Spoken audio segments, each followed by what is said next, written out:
क्या है?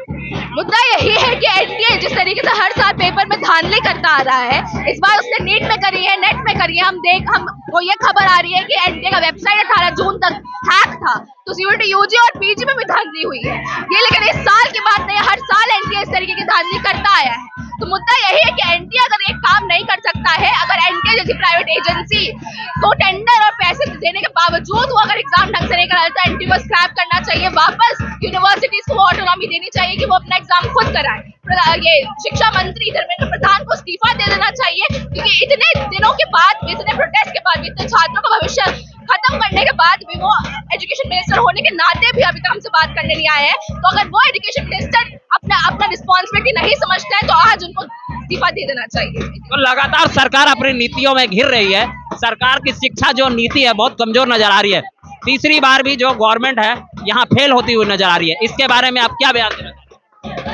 बीजेपी की सरकार पिछले 10 साल से जितने जुमले करे हैं बीजेपी ने, वो चाहे आपका डेवलपमेंट में हो, वो चाहे आपका शिक्षा में हो, वो चाहे प्राइवेट एजेंसीज को बिजनेस देना। एनटीए भी एक प्राइवेट एजेंसी है जिसको बिजनेस दिया, अंबानी अडानी के लिए वो सरकार है, उसके लिए काम करती है। तो पिछले 10 साल से जुमले ही करे। इस साल जब वो वापस आई है, तो हम देख रहे हैं आते ही किस तरीके का एनटीए के कॉम्प्लेक्सिटी में एनटीए ने जिस तरह का पेपर लीक धांधली कराया है, तो आते ही बीजेपी का जो असली रूप है वो सामने आ रहा है। हम देख रहे हैं कि बीजेपी के बहुत सारे कनेक्शंस हैं। जितने सेंटर में पेपर लीक हुआ है, वहाँ पे कोइंसिडेंटली बीजेपी के नेताओं का या तो वो सेंटर उन्होंने खरीदा हुआ है, या फिर वहाँ पे वो थे।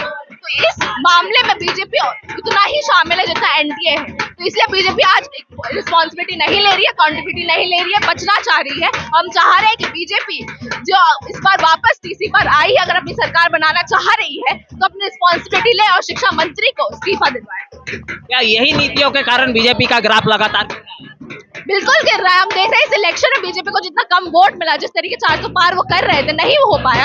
हम देख रहे हैं लोग अब किसकी तरफ है। इंडिया गठबंधन को ज्यादा वोट मिला पिछले बार से, और इसीलिए बीजेपी का ग्राफ गिर रहा है। और पिछले अगली बार जब इलेक्शन होगा तो बीजेपी एकदम खत्म होगी। जितने छात्र हैं वो लोग आप यहाँ पे एक बड़े तादाद में इकट्ठा हो, क्योंकि हमें बहुत जरूरत है अब। या एक पुश है जो शिक्षा मंत्री को इस्तीफा देने में मजबूर करेगा। आइए कुछ और लोगों से भी राय जानने की कोशिश कर रहे हैं और जानने की कोशिश करते हैं कि क्या और लोग क्या कह रहे हैं। बिल्कुल सर, और सरेआम हम देख रहे हैं बेशर्मी से शिक्षा मंत्री इस बात को नकारते हैं कि शिक्षा में घोटाला हुआ है, कि पेपर लीक हुआ है। उसके बाद लगातार हम देख रहे हैं किस तरह से एनटीए जैसे इनकॉम्पिटेंट बॉडी की संरक्षण में पूरा भाजपा सरकार, पूरा प्रशासन लगा हुआ है। आज हमारे अनिश्चितकालीन धरने का तीसरा दिन है और हम देख रहे हैं किस तरह से देश का शिक्षा मंत्री, जो हम स्टूडेंट्स के लिए शिक्षा मंत्री है, पर हमारे प्रति इसकी कोई जवाबदेही नहीं है। तो हम यहाँ पे ये ऐलान करने के लिए बैठे हैं कि हम 1 इंच नहीं हटेंगे जब तक ये शिक्षा मंत्री रेजिग्नेशन नहीं देता, जब तक एनटीए जैसे इनकॉम्पिटेंट बॉडी को स्क्रैप नहीं किया जाता।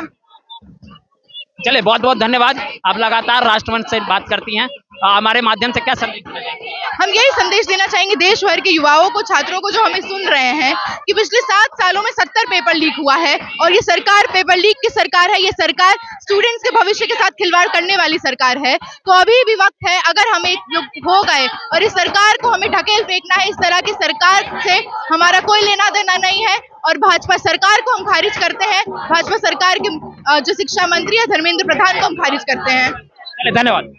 आइए कुछ और लोगों से भी हम जानने की कोशिश करेंगे कि क्या आप क्या कह रही हैं। आज का मुद्दा एक बार फिर से आप लोग। हम लोग लगातार 3 दिन से यहाँ पे धरना कर रहे हैं।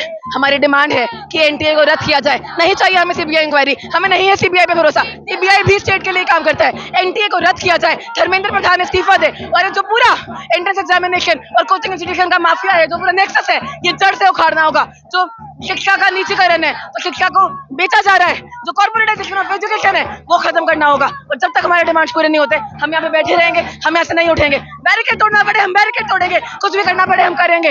हम ना पुलिस के बैरिकेड से डरते हैं, ना पुलिस से डरते हैं, ना इनके डिटेंशन से डरते हैं।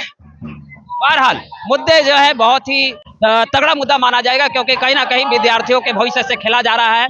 और जंतर मंतर पे ये प्रोटेस्ट दर्शाता है कि शिक्षा के साथ जो लगातार छेड़खानी हो रही है, विद्यार्थियों के साथ जो हमेशा एक ठगी की जा रही है, उसको दर्शाता है ये आंदोलन। बहरहाल हमारे चैनल को आप देखते रहेंगे।